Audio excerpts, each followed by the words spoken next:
My husband's family booked a surprise vacation for me. When we arrived, they took my passport and said, "You're staying here. The house and kids are ours now." I laughed and pulled out my phone. Guess what? So is your bank account. When they checked their balances, they screamed. You ever deal with in-laws who treat you like an outsider, no matter how much you try? The kind of people who make you feel like you're just a guest in your own marriage? That was my husband's family. His mom, Margaret, his dad, Robert, and his sister, Jessica. They always made sure I knew I wasn't one of them. It wasn't direct at first, little jabs here and there. Comments about how I should dress more like a wife, or how I was lucky Alex married me. Over time, the insults became less subtle. Margaret would criticize how I cooked, how I raised my kids, how I wasn't grateful enough for everything Alex's family had given me. Except they hadn't given me anything. Alex and I lived in a house I helped buy. I worked a good job before I became a stay-at-home mom. I handled our finances. I took care of our kids. I managed everything. But in their eyes, I was just some gold digger they had to tolerate. Alex always defended them. They don't mean it that way, he'd say. They just want what's best for me. Then, one day, they suggested a family vacation. Margaret and Jessica came over one day, all smiles, saying they had something amazing planned for us.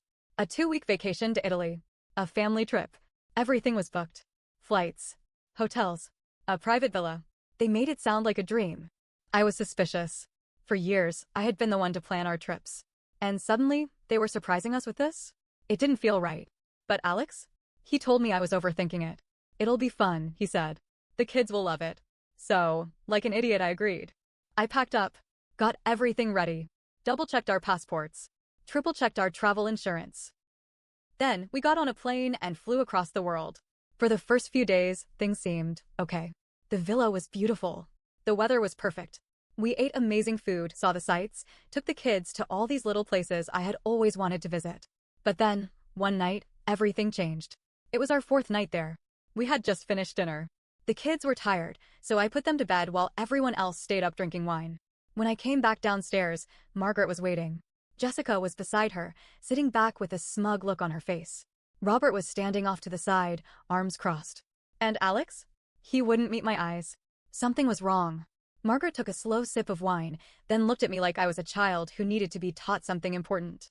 We've talked about it, she said, and we all agree this is for the best. I frowned. What is? You're staying here. I actually laughed. What? Jessica smirked. You're not coming back with us. My stomach dropped. What are you talking about? Then she pulled something out from behind her. My passport. I felt like the air had been sucked out of the room. Jessica waved it in front of me, like it was some kind of prize. You don't need this anymore. I turned to Alex, waiting for him to do something. He just looked away. Margaret smiled. The kids are coming home with us. Alex is coming home with us. You? You'll be much happier here. They were serious. This wasn't some twisted joke. They had planned this. They were trying to steal my children and abandon me in a foreign country. I couldn't breathe. They had spent years treating me like I was nothing. Like I was just Alex's wife, an outsider. They thought I'd just cry. That I'd beg. That I'd accept it. But they didn't know who they were dealing with. Before I met Alex, I worked in cybersecurity. Specifically, fraud prevention and financial security. And about a month before this trip, I had a bad feeling. Alex had been acting strange. He was secretive with his phone. There were weird charges on our bank statements. Every time I asked him about money, he brushed it off. So, just in case? I prepared. I set up alerts on all our bank accounts. I moved money into a new, private account only under my name. I even had a backup emergency fund in cash. And their biggest mistake? They thought I was dumb enough to let them handle all the bookings. What they didn't know was that I had rechecked everything before we left. The villa reservation? It was in my name. The flights? I had access to the tickets. Their money? I had been watching it the whole time. And the best part? Their credit cards were all tied to accounts I had access to. Jessica was still waving my passport, waiting for me to break down. Margaret had the soft, fake smile on her face. It's better this way, she said. You were never really a good fit for our family. The boys need stability. Boys. She meant my kids. She meant my babies. That was the moment something inside me snapped. I pulled out my phone, tapped the screen a few times, and smiled. Guess what? I said. So is your bank account. Jessica blinked. What? Margaret rolled her eyes. Don't be ridiculous. Robert checked his phone. Then his face went pale. Jessica grabbed her own phone, her smirk fading fast. Then she screamed. What the hell? Margaret yanked the phone out of her hands. No. No, this isn't possible. Alex fumbled with his own phone. His hands were shaking. What did you do? I leaned back. I had drained them. Not in an illegal way.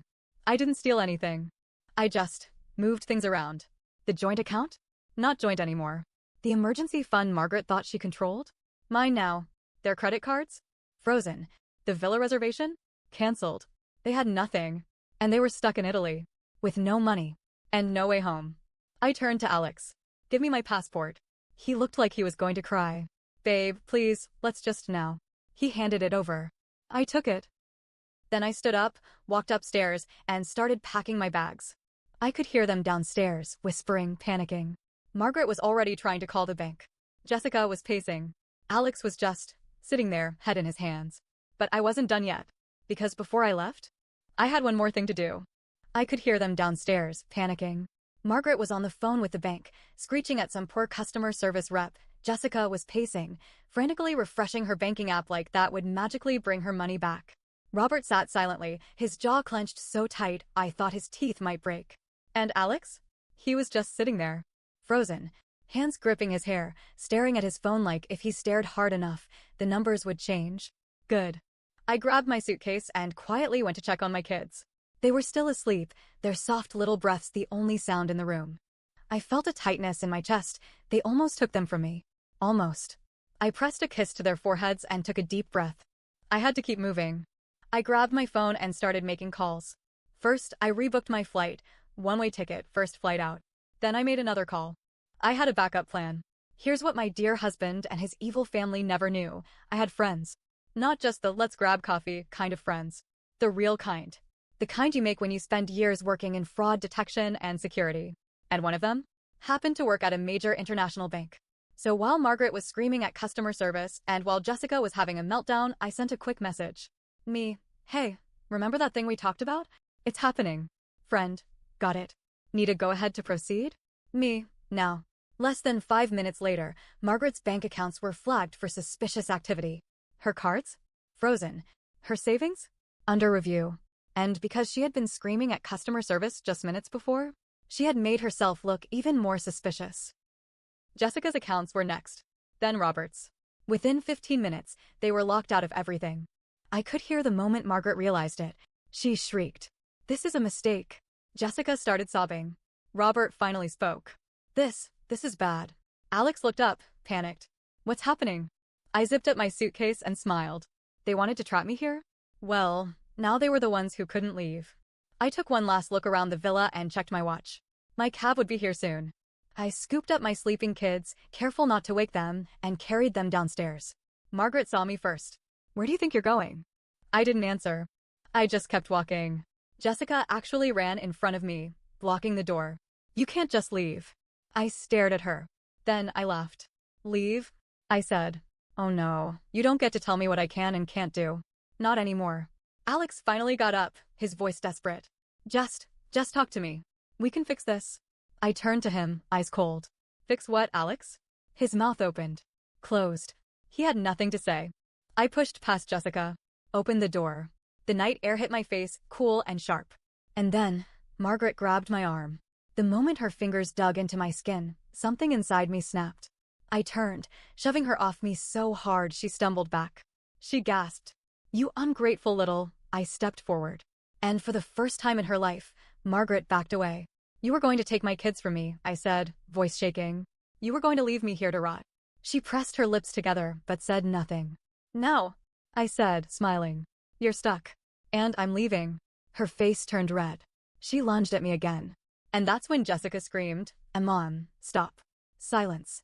I turned, and for the first time I saw fear on Jessica's face. Not fear of me. Fear of something else. I frowned. What? She swallowed hard. Her phone was still in her hand, the screen glowing. Her fingers trembled as she held it up. And when I saw what was on the screen, my blood ran cold. There was a message on Jessica's phone. A single notification. From my bank. A transfer request. From MY emergency account. To Alex's. For every single cent. My heart stopped. I turned slowly to my husband. He was already backing away. Babe, he started. I thought. I stepped toward him. You tried to steal from me? Margaret perked up. Oh, Thank God, she breathed. Alex, you can fix this. Just move the money back and I didn't get it, he yelled. Everyone froze. What? Margaret snapped. Alex frantically refreshed his phone. It got blocked. I don't know how, but I smiled. That was my final security measure. I had set up an auto freeze for any unexpected transfers. Alex had tried to drain me dry, but he got nothing. He realized it at the same time I did. His face twisted. You knew. I laughed. Of course I knew. Margaret clutched her chest like she was about to faint. Jessica was shaking her head, whispering something under her breath. Robert? Robert had gone completely silent. And Alex? Alex lost it. His whole body tensed. His fists clenched. His face turned red, and for a split second, I thought he was going to hit me. He took a step forward, and that's when the cab pulled up. Its headlights flooded the driveway. Alex stopped. The driver rolled down the window. Miss? You called for a ride. I turned back to Alex. And I smiled. Yeah, I said. I did. Then, holding my kids tight, I stepped outside. And just before I got in, I turned to them one last time. Alex, Margaret, Jessica, Robert, all standing there. Trapped, broke, helpless. And I said the last words I would ever say to them. Enjoy your vacation. Then I closed the door. And we drove away. As the cab pulled away, I kept my eyes forward, refusing to look back at the people who had just tried to ruin my life. My heart was still racing. My hands were still shaking. But I wasn't done yet. They thought they had trapped me. They thought they could steal my kids. They thought I was just going to accept it. But now they were trapped. And they had no idea what was coming next. I got to the airport before sunrise. I checked in for my flight, kept my kids close, and made my way to the gate. My hands were still gripping my phone so tightly it hurt. Because something was off. It wasn't just what Alex had done. It wasn't just the money he tried to steal. It was the way Jessica reacted. She was scared. Not angry. Not furious that I had humiliated her. Not outraged that I had taken control. Scared. And it hit me. She wasn't scared of me. She was scared of something else. I refreshed my bank account again, just in case. Everything was still there. No transfers had gone through. Then I checked our home security app. And my blood ran cold. Someone was inside. The motion sensors had gone off. At first, I thought maybe it was just a neighbor checking on things. But then I clicked on the security camera feed. And I saw two men walking through my living room. Strangers. They were going through my things. One of them was on my computer. The other was checking my safe. My empty safe. Because I had already moved everything out. What the hell was happening? I tried to think. Tried to put it all together. Margaret and Jessica weren't just trying to trap me. Alex wasn't just trying to steal my money. This was planned. For months. They had waited for me to leave. Waited for me to be in another country. So that someone. I still didn't know who could break into my house and take whatever they could. Except they hadn't expected me to prepare. They thought I was an idiot. They thought I wouldn't check my accounts. They thought I would just let them do it. They were so damn wrong. I turned to my kids. They were still asleep in the airport lounge, curled up under my jacket. I took a deep breath. And I made one last call. Me, hey, I need you to check something for me. Friend, same bank friend from earlier. What's going on? Me, I think Alex is laundering money. Silence. Then, friend, say that again? I swallowed hard. I thought about the random charges I had seen in our bank statements over the last few months. The new accounts I didn't recognize. The way Alex was acting so nervous whenever I asked about money.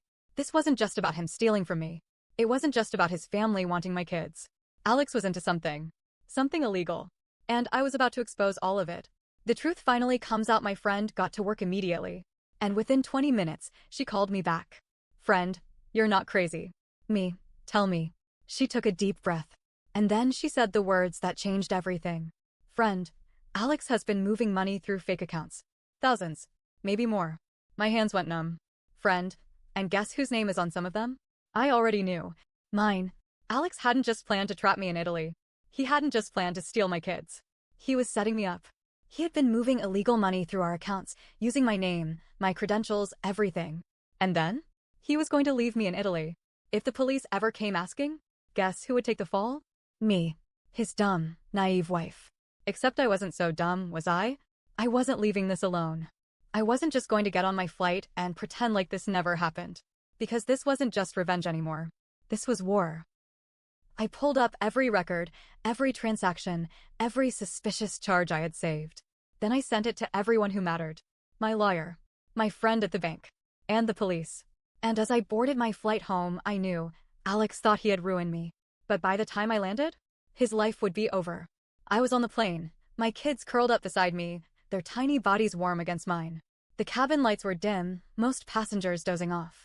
But I couldn't close my eyes. Not yet. I watched my phone, waiting for the moment everything I had set in motion would explode. Because when we landed, Alex's world would come crashing down. We touched down in New York, and as soon as I turned my phone off airplane mode, the notifications flooded in. Bank alerts. Missed calls from Alex. Texts from Margaret and Jessica. But the most important one? A message from my friend at the bank. Friend, it's done. The authorities have everything. I exhaled. My evidence. Every suspicious transaction, every shady account under my name, every transfer Alex had tried to hide was now in the hands of the law. Alex hadn't just committed financial fraud. He had dragged me into it, using my identity to cover his tracks. Now, he was about to find out what it felt like to be trapped. I didn't go home. I went straight to my lawyer's office. I walked in, my kids still sleepy, their hands in mine. My lawyer, Sarah, was already waiting. She had the divorce papers ready. And she had something else. A restraining order. I got a call this morning, Sarah said, flipping through some papers. Your husband? He tried to empty one last account before the banks locked him out. I laughed. Of course he did. Sarah smiled. He didn't get a cent. Good. I signed the divorce papers. Signed the restraining order. And then? I texted Alex.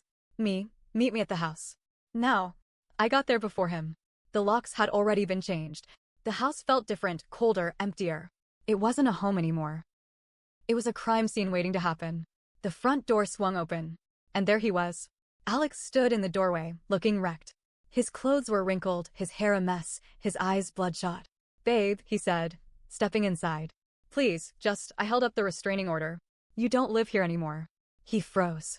His eyes darted to the papers, and for the first time, I saw real fear in his expression. You can't be serious. I smiled. Dead serious. Then I tossed another document onto the kitchen table. He picked it up. His face went pale. It was the police report. Filed against him. For fraud, identity theft, and financial crimes. Alex's breathing turned ragged. You called the cops? I leaned against the counter. No, Alex. I gave them evidence. There's a difference. His hands shook. You're ruining me. I laughed. Oh no. You ruined yourself. That's when Margaret stormed in. She must have come straight from the airport because she looked exhausted. Her clothes were wrinkled, her hair frizzed from stress, but her eyes were sharp, furious. You manipulative little, I held up a hand.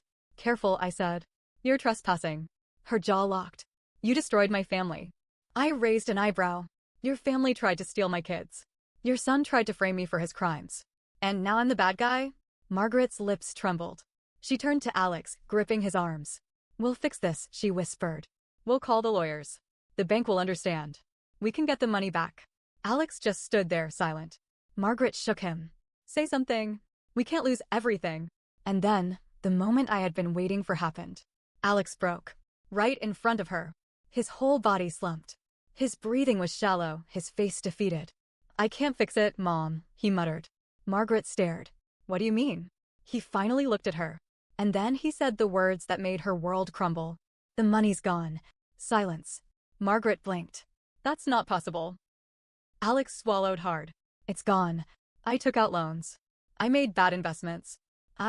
Margaret grabbed his shirt. How much? Alex's lip quivered. All of it. Margaret screamed. A raw, desperate sound.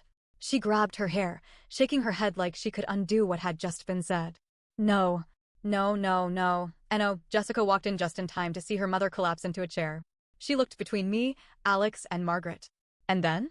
She burst into tears. I didn't care. I turned to my kids, who were watching from the hallway, their little faces full of confusion. It's over, I told them softly. Because it was. Alex was arrested 2 days later. The fraud charges were serious enough that his bail was denied. Margaret and Robert had to sell their house to cover their debts. Jessica? Disappeared. She had loaned Alex money, too, money she didn't have. She tried to skip the country, but debt collectors found her first. And me? I moved on. The divorce went through fast. I got sole custody of my kids. And the best part? I never had to see them again. One day, a few months later, I got a call from an unknown number. It was Alex. I let it go to voicemail. When I played it back, I heard his voice weak, hollow. I lost everything, he whispered. I deleted the message. And then? I took my kids outside, into the sunshine. Because for the first time in years, I was free.